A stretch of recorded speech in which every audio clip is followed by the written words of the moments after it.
and welcome again to the Executive Room podcast, where we delve deep into the minds of remarkable executives who have shaped the business world with their ideas and actions. I'm your host, Kimberly Afonso, CEO and founder of the KA Consulting Group, where we work with the most visible CEOs in the world to help them become even more influential. It's an honor to have Charlie O'Donnell join us today. Charlie is a New York City venture capitalist, coach, and community builder who has been a key figure in the city's startup ecosystem for more than 20 years. He began his career as the first analyst at Union Square Ventures before helping launch First Round Capital's New York office. In 2012, he founded Brooklyn Bridge Ventures, the first venture capital fund based in Brooklyn, investing in more than 100 local startups. The firm built a diverse portfolio reflecting New York's entrepreneurial community, with 40% female-founded companies and 30% from diverse backgrounds. Charlie is also the founder of Next NYC, one of the city's most active tech communities. He teaches entrepreneurship at NYU and previously at Fordham. He has spoken at SXSW and TechCrunch Disrupt and has been named to Business Insider's list of 100 most influential people in New York tech 5 times. So great. Thank you for being on today, Charlie. And I'd love to start by hearing a little bit about your journey. You launched this VC in New York. You've shifted now to more community building, coaching. You're working on a book, which, by the time this podcast comes out, will be out as well. So tell us a little bit about your background and your journey and what led you to where you are now.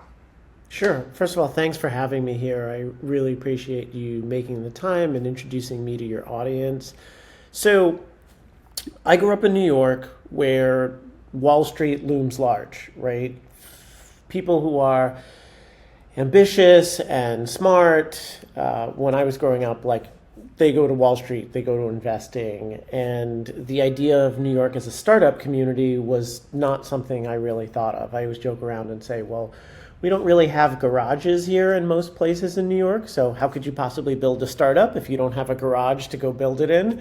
But we have co-working spaces and incubators and accelerators now, but that didn't always used to be the case. So I actually started my career at the General Motors pension fund, which normally when you pitch a VC, you don't think about the fact that they also have to pitch someone else.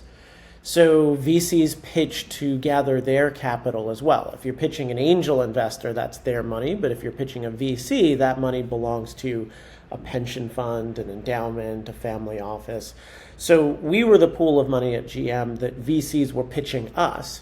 And in 2004, I got pitched by the VC fund called Union Square Ventures. Fred Wilson and Brad Burnham, who'd been in the industry for a while.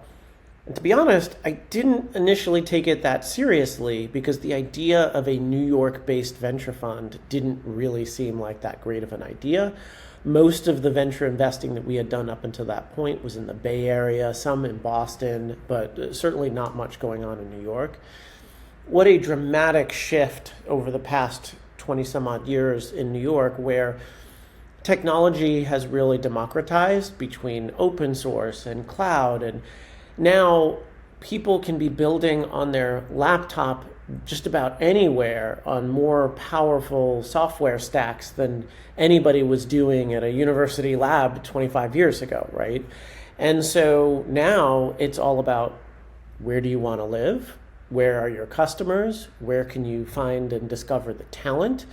And New York checks all of those boxes in a big way. So I've been very fortunate to be able to build my venture career here in New York, have that ecosystem kind of grow up around me to be able to be early to it. The book and the teaching and the community comes from the fact that, to be honest, the goal of a VC is for every room full of 100 founders, you want to pick out the one or two that you're supposed to be spending 100% of your time with, right? Because that's the way the distribution law works. That one or two deals are really going to make your fund. You're going to have, if you're lucky, the one IPO that makes everybody a bunch of money. And I actually didn't love spending my time that way.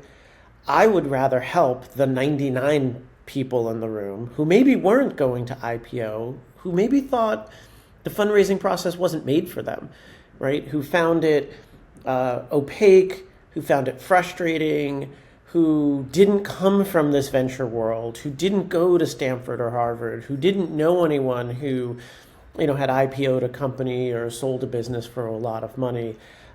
I always got a lot more fulfillment out of showing them the ropes, about being honest about their chances, about demystifying how this process works.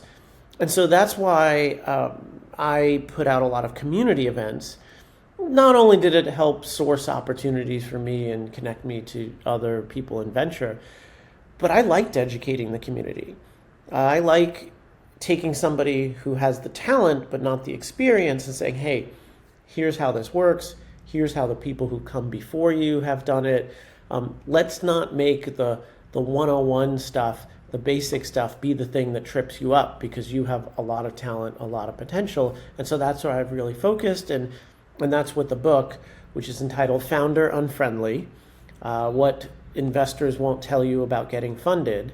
It's really written for that 99%, right? If you've previously sold a company for $500 million and you've got checks lining up to back you, you'll probably still get some value out of it, but it's not really for you in that case. It's for the folks for whom this is very hard and very frustrating, and they're going to have to talk to 100 people. And for many of them, the answer is that this idea might not be the best one that they come up with, and maybe shouldn't be the one that they're working on at full time. So the book is sometimes difficult to hear in that sense, but I think it's probably going to be the most helpful, because it reminds them of how high the bar should be when you're spending the majority of your peak earning years on this startup idea. That's a great way of putting it. And you've seen, so many founders over all of these years and doing your work. Have you seen any attributes that they have in common, the ones who are really successful, and what are those? So I think the ones who are really successful are extremely curious, and they are open to hearing difficult feedback. So they doggedly pursue right answers, right? They're not dismissive when they hear somebody disagree with them. They're really trying hard to find the right answer. And that's sort of a combination of going the extra mile to figure out who actually has that answer. And then if the answer isn't what they expected, rather than sort of digging in on it, trying to figure out if there's something that they could possibly do, which I think is really hard for a founder. I mean, think about it this way. You're toiling away as, all due respect to insurance actuaries, like some insurance actuaries just piling, on spreadsheets and formulas, kind of bored with your job, and then you have this idea. And I always say, the 3 best days you'll ever have as a founder is the day you have the idea, so you get really psyched that not only is this super high potential thing a fantastic opportunity, but it's going to get you out of the drudgery of your, sort of day-to-day, kind of corporate life or whatever you're working on, right? And then you do a little work on it, you decide this is the thing that you're going to pursue, and then you announce it, right? And then you get the 500 LinkedIn likes or Facebook or whatever your platform of choice, the emails, the congratulations, and all of this sort of stuff, right? And that feels pretty good. Everybody seems excited about what you're doing. And then there's the day you IPO or you sell your company, right? And obviously that's going to be very exciting. You're going to make generational wealth for yourself. The problem in that is that second day. It's that day where you convince yourself that everyone is excited, when the reality is This isn't everyone. These people that you're friends with on LinkedIn or Facebook or Instagram or TikTok or whatever, they're not necessarily your customers. They're not necessarily the people you are going after. They are your close connections that are supportive of you as a person, right? They're giving you a pat on the back because you're a good human being. They're not necessarily putting an educated stamp of approval to say, yes, I have been the buyer of that type of software, and your feature set is better than my alternative, and it is cheaper, and I'm willing to switch my budget over to you. That is a very, very different thing. And if you post to your 5,000 LinkedIn connections and no one sends you a lead to a customer, no one offers to introduce you to the wealthiest, most successful person they know, potentially burning that social capital so that you can get in front of them to go pitch for an angel investor, you have to stop for a moment and think, okay, why didn't I get any real leads from this? Is this in fact as good an idea as I think?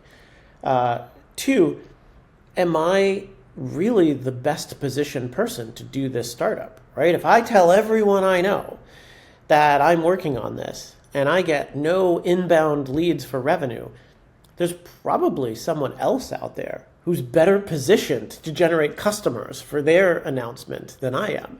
And so being sort of honest about that and self-aware is a really, really important trait to understand sort of, how close to success you really are when you're starting out and how much work you need to put in. And also not to be dismissive. I mean, that's something that I had to teach myself. Very easy to take criticism and think, that person doesn't know what they're talking about. But a few years ago, I decided, you know what? I'm going to assume the critic is right, and I'm going to see if I can convince myself otherwise. So if somebody comes to me and says, you're really kind of cheap, I look at myself and I'm like, well, I should assume I am cheap. Can I prove to myself that I'm in fact not cheap? And it turns out that's sort of a nuanced answer, right? I may not be cheap when it comes to buying food. I'll spend money on, a good meal in New York. But when it comes to clothing, yeah, I am a little cheap and I don't like spending money on good stuff, right? So I'm trying to be thoughtful about that answer and understand the dynamics around it before being completely dismissive of the criticism. Mm-hmm. I think that goes totally into a growth mindset, which is something that I think is really necessary for growing any company. And it seems simple, and it can be simple, but in my opinion, it's not easy. So I really love that example. And so in my company at the KA Consulting Group, we work a lot with CEOs and founders. And something very interesting that I've seen over the years is that some companies, the person is the CEO and the founder. Some companies, there's the founder and a completely different CEO, and I see that more often. And something I've noticed over the years is that a great founder and a great CEO, they can be the same person, but very often they're different people, and not all earlier companies realize this. And I'd love for, from your perspective, what are your thoughts on that, and what have you seen in a lot of the companies you've worked with? So one of the things that I really set out to do when I was writing Founder Unfriendly, and this is the sort of unfriendly part of it, is to debunk a lot of what you hear about venture capital, about VCs. And one of the knocks is that you take investor money and they're going to replace you, right? They're going to put in their own people. Let me tell you, VCs are not nearly as hard a worker as your average founder, right? We really prefer not to do any work whatsoever. And if we have to replace a founder, that's a lot of work. We would so much rather the person who started the company does a great job, makes no mistakes from day one, grows with the challenges of the company, and sees it all the way through. That would make us the most relaxed board members that anyone's ever sat on a company, right? But that is not always the case. And so the majority of the times that I've seen across my 20-year career is that a founder starts to say, this isn't fun for me anymore. This isn't fun for me because I'm technical and I like building product, and now I spend my time in meetings and fundraising and marketing and doing all this sort of stuff, and I don't want to do this anymore. This isn't what's right for the company because I'm not good at the things that the job of CEO requires me to do. I'm much better doing, any number of other things.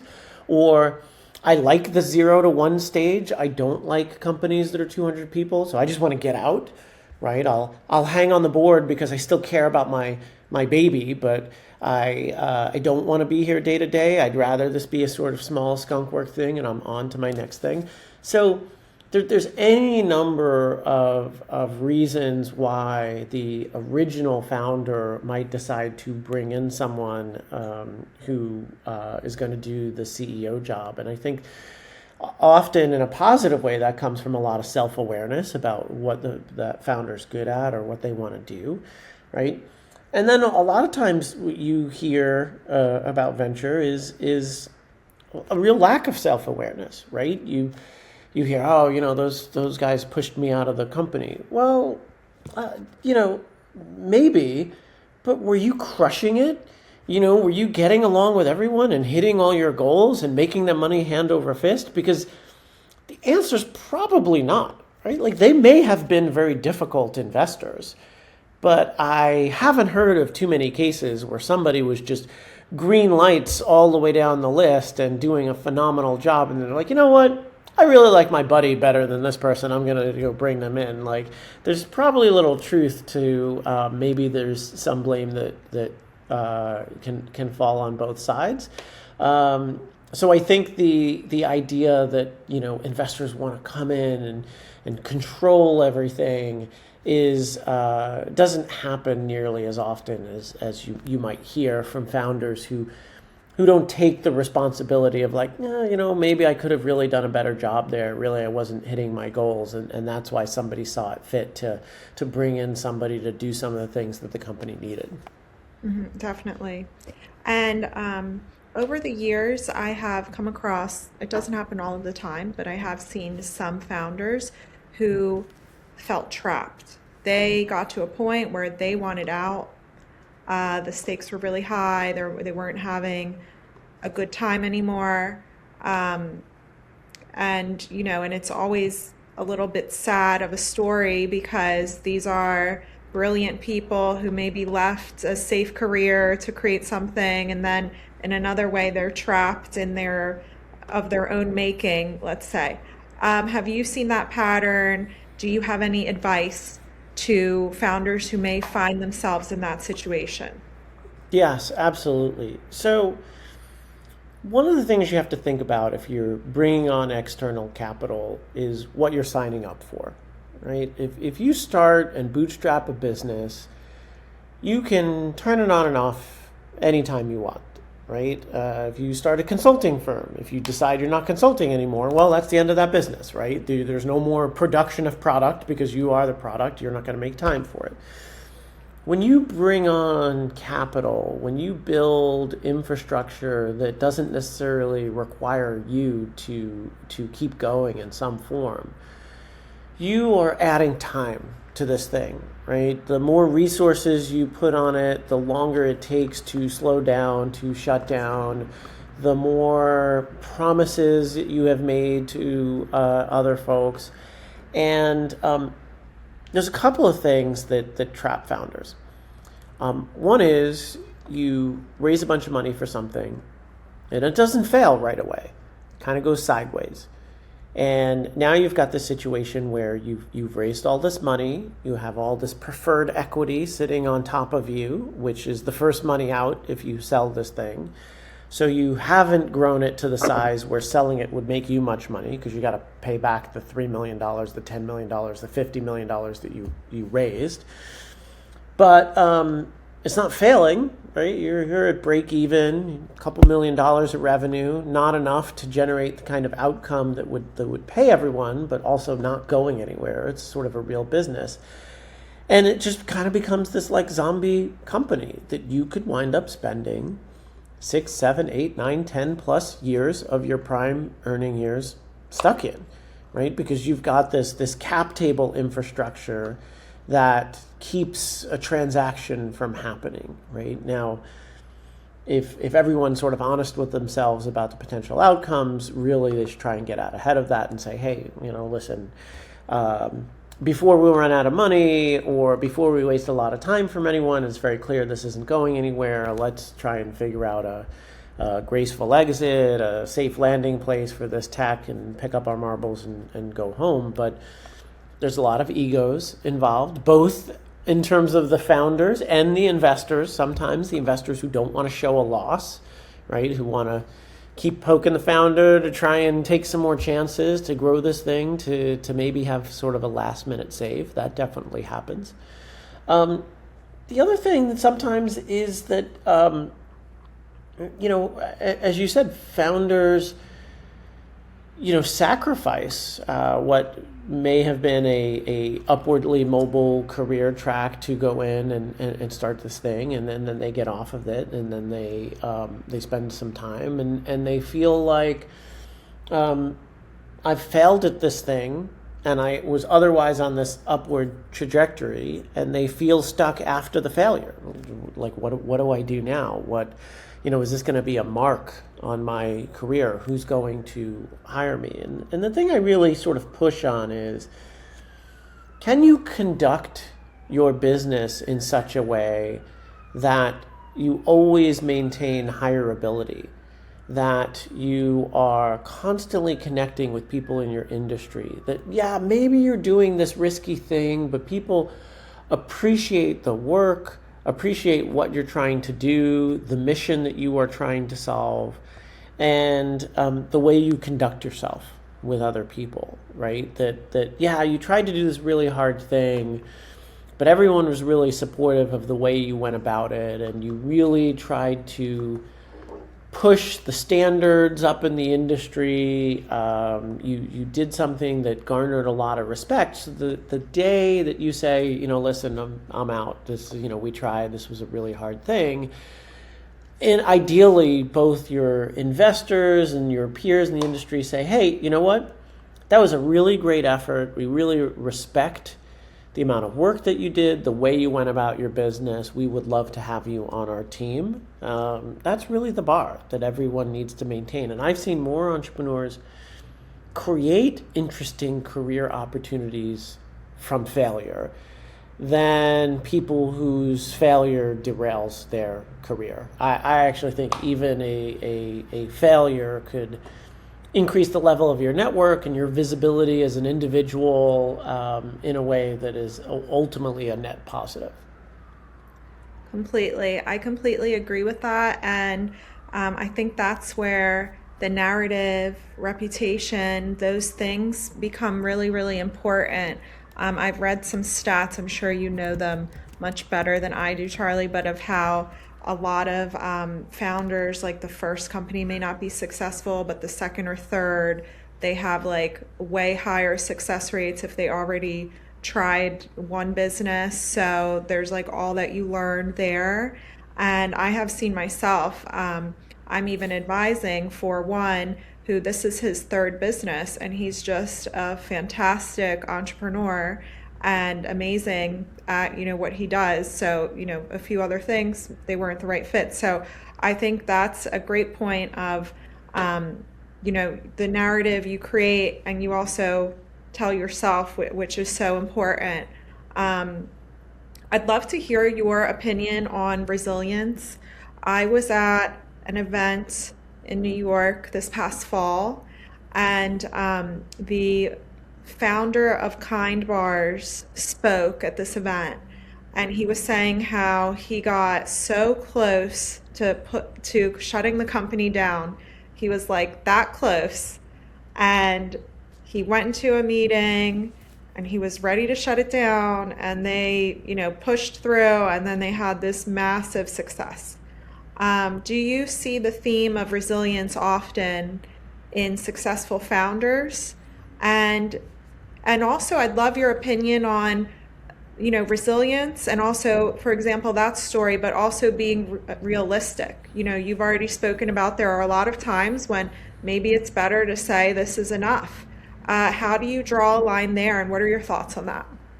So this is a really great point, and one of the other things I talk about in Founder Unfriendly is the narratives that we hear in the startup community sometimes perpetuate bad ideas, right? So clearly that worked out for the Kind Bar founder, right?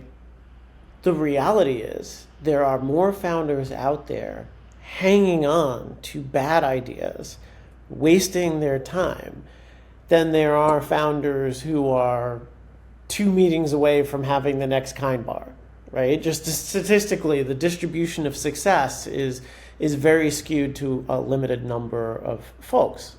Of course, everyone believes that they are 1 meeting, 1 check, 1 hire, one breakthrough away from that level of success. Otherwise, you wouldn't be doing it.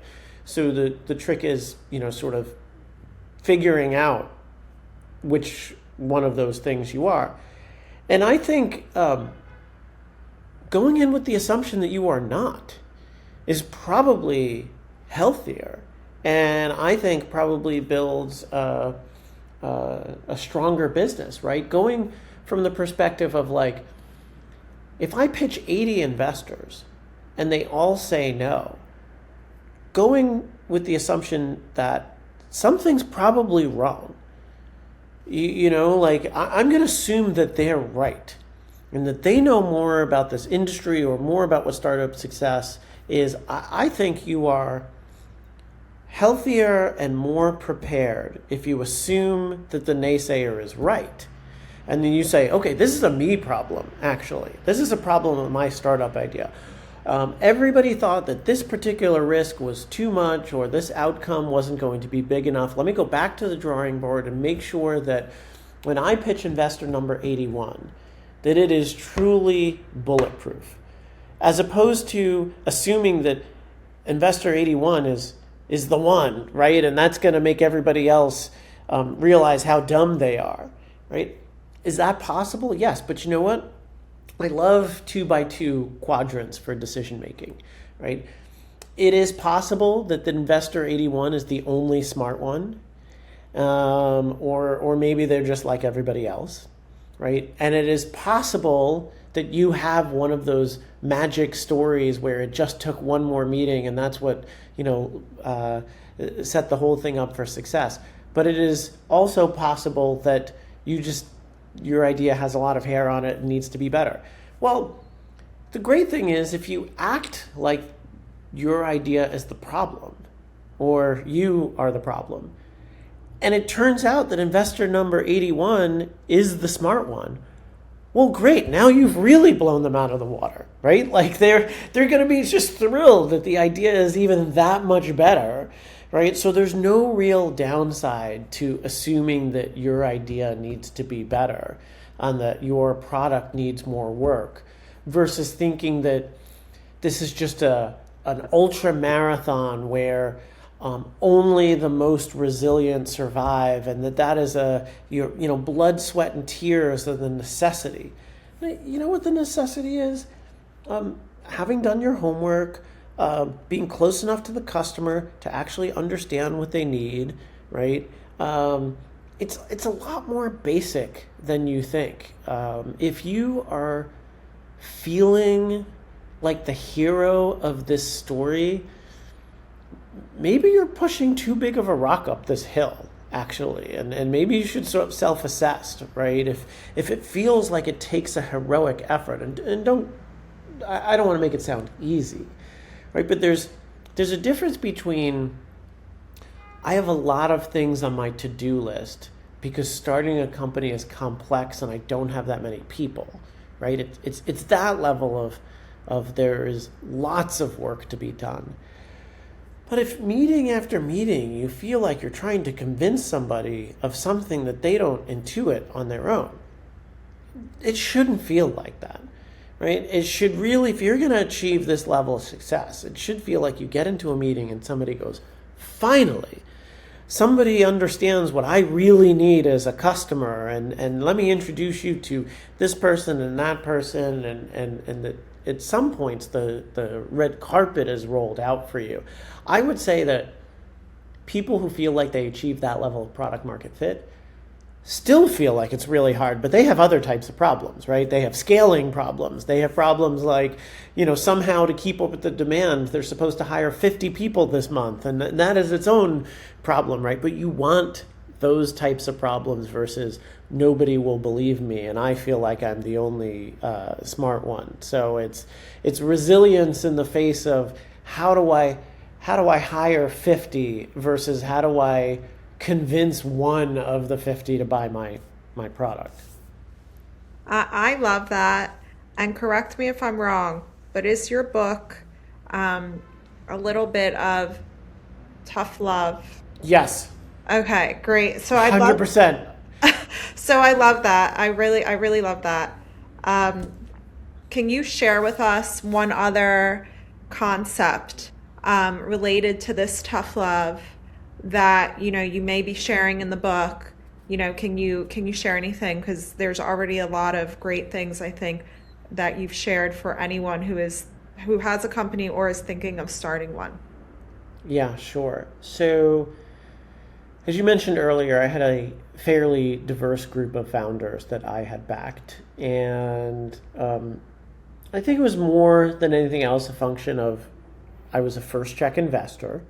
So I wasn't only selecting from the universe of people that other people had backed. So I kickstarted a lot of rounds by leading them.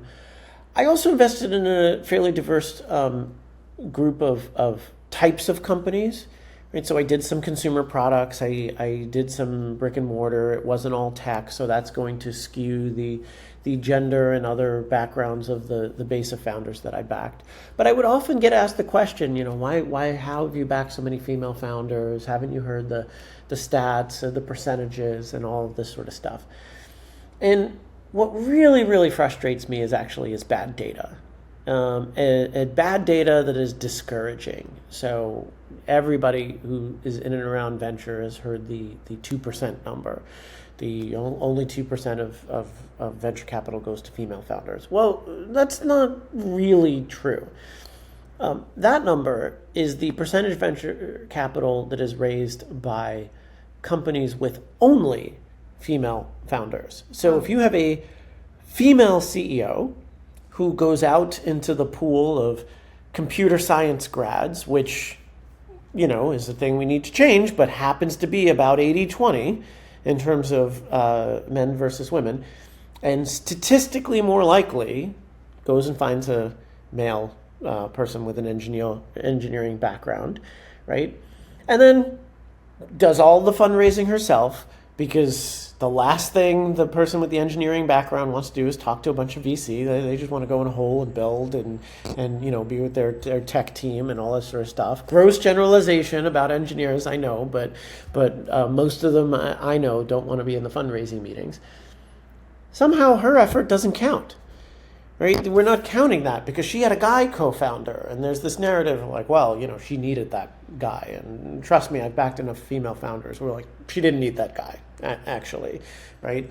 And so the number is actually closer to 20%. What should the number be? Well, we don't know because we really don't know the percentage of people pitching on either side. No one actually tracks that number. But what I find frustrating about those high-level numbers is they're quite discouraging. Right, you hear that 2% number and you walk out of that process and you say, well, this isn't made for me.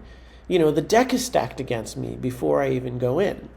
And what it means is there are many ways in that certain types of founders walk right into the biases that exist in the room and imagine that the room is always stacked against them, so they never sort of self-reflect on how they could have actually gotten to the finish line. So, for example, if you are a female founder, you're probably going to be assumed to be less aggressive because, thank you, society, that's what people think. I didn't make it that way, but that's just a fact, right? That's what the gross generalization is going to be.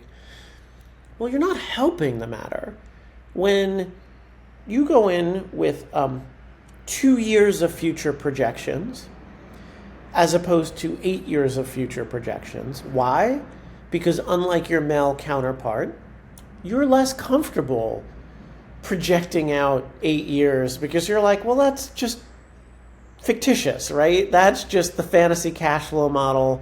Who could ever promise what's going to happen 8 years from now? I, as a female founder who is going to face more scrutiny than my straight white dude counterpart, I'm not comfortable throwing out those fake numbers. I know what I can do in the next, 2 years. And those 2 years, those projections are probably fairly conservative because you're pitching what you feel you can promise. Well, you're walking right into the ambition issue because your male counterpart who's pitching basically the exact same company pitches what is possible 8 years from now, not what is probable. Because you know what's probable? You're probably going to go out of business, actually. That's statistically what happens more often than not. So if you're not walking in there saying, in all likelihood, we're going to go out of business, then you're essentially pitching false precision, right? Because that's what's most likely going to happen. But the investor is trying to figure out, can I even potentially return my fund? Can I return multiples of my fund? Is that even a possibility? Not, is that a promise? Not, is that what's most likely going to happen? They're thinking, I know this is really hard. I know if I make 30 bets, only 3 of them are going to work out. But I have to make 30 bets where there's even a hint of a possibility that I could return my fund. So I need you to tell me how that's even possible. And if you go in with your 2 years of projections that gets you to break even, he's going to be like, yeah, that's the thing. This company would be cool if it had a really ambitious founder, but I've got this woman in here who's, stuck on getting to break even, and that's all she cares about, and I'll just move on to the next bro who comes in and pitches me. It's not about the gender in that case. It's literally one person has said, yes, it is possible that this could be an IPO company. Let me walk you through how it is possible. And the other person, didn't even engage on that level. For all the investor knows, they're thinking, I guess they're building a lifestyle business. I guess this, desiring to an IPO is not in the cards because you didn't say it, and I'm not going to assume it. So yeah, there's bias in the process, but not in the way that you think, and often it's a lot more in the founder's control. And if you get comfortable with understanding, this person wants to know what's possible. And by the way, one of the reasons why I think I backed such a large percentage of female founders is I would often put the question back to them. I'd see their financial projections, and I'd say, do you think you could be driving, I don't know, $200-300 million of recurring revenue in the next 7 years? And then I would get back the most confident answer. Yes, of course. All we would need to do this. That's even conservative. It's probably way more than that. Dude, why didn't you pitch that?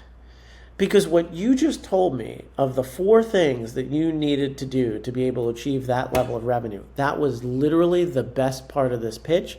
And it's not on your deck, and you didn't say it until I asked the question. That's what this whole pitch needs to be about. That's what this exchange is about. We talk about a lot of those types of dynamics happening in the book. I'm not going to say there's no bias in the process, but there's ways that you can work around it and get over the finish line. Well, that's gold, Charlie. So thank you for sharing that. And all of our listeners, I think even, people, I would say even in corporate who are thinking about, potential other ideas, I can definitely see how this book could really help them. So to wrap up, the last question I'd love for you to share with us. This podcast is always about vocal leadership. You have been really, really active for many years now. You have a newsletter. You have a great LinkedIn presence. How did that always come naturally to you? What part was easy? What part was not so easy?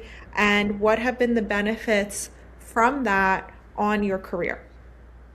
So I started my newsletter blog. I'm doing it long enough where the name of whatever you call that has changed over the years, right? It used to be a blog that you would get via an RSS reader and Google Reader, rest in peace, right?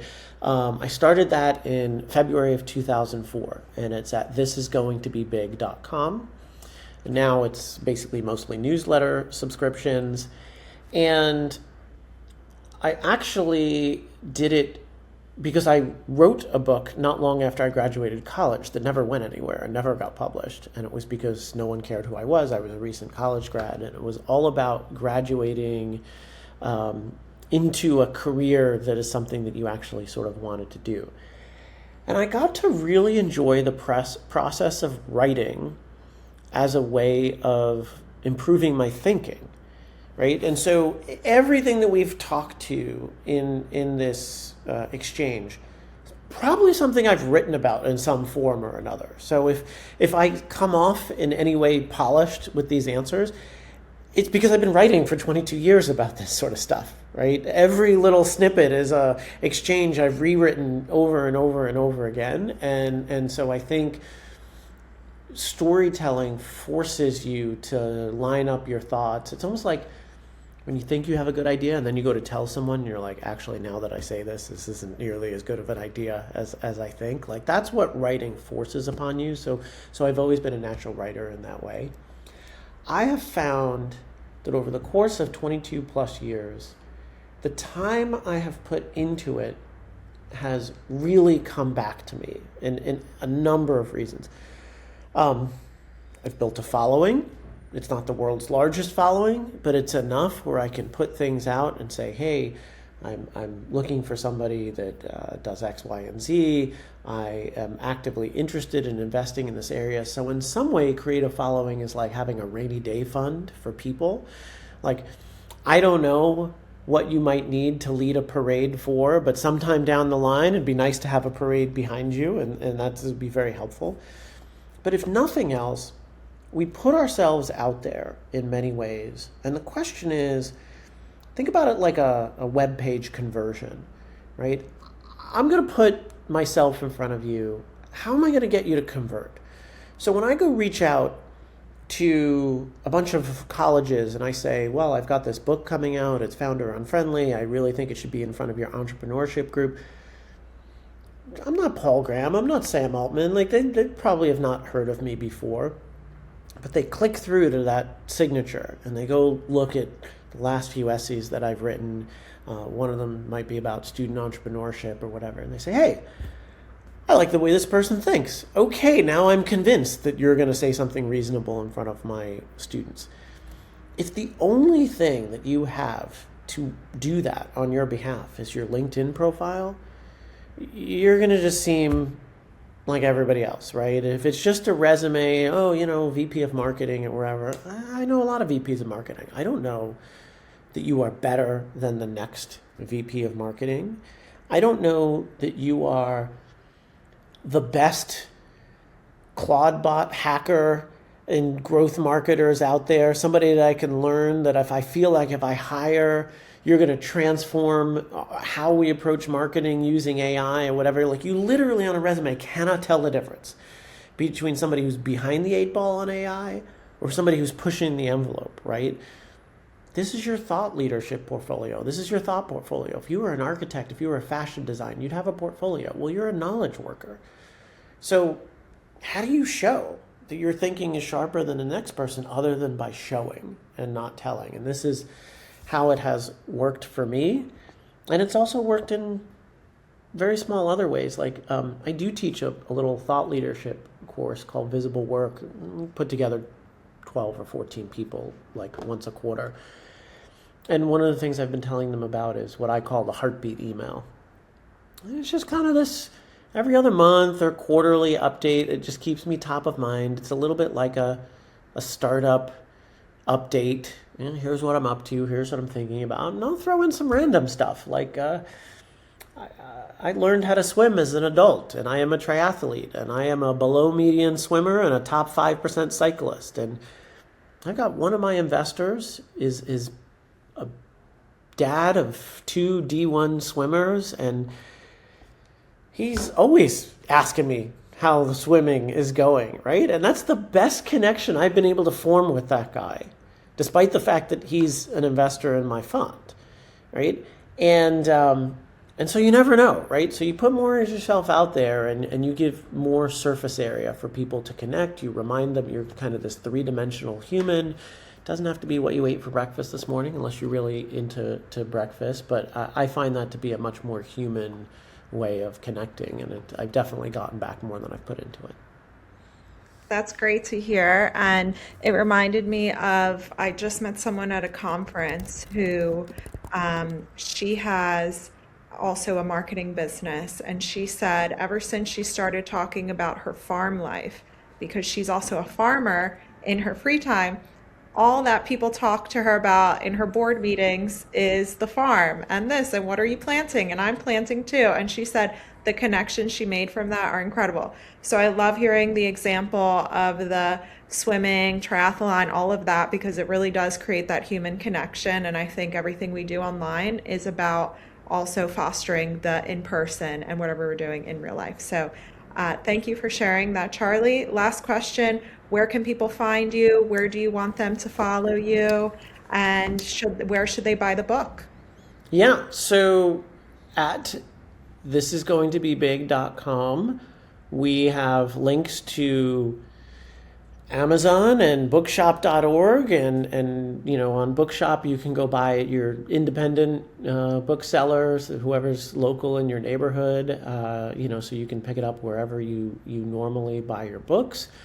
And there's also a link to my long form newsletter, and from there you'll find me in any number of places. I probably do need to boost my Instagram presence. I love Instagram, but it's private for, I've got a 4.5-year-old, and there's all sorts of cute family photos, but probably not best for public consumption. So if there's anything on my to-do list, it's to put a little more behind the Founder Unfriendly Instagram page. And TikTok, I'm more of a consumer than a poster, although every now and then I have a halfway decent rant, and it picks up a little traction. So I'll be trying there more as well. Well, great. Well, we have lots of places to find you. So thank you again. And until next time. Thank you.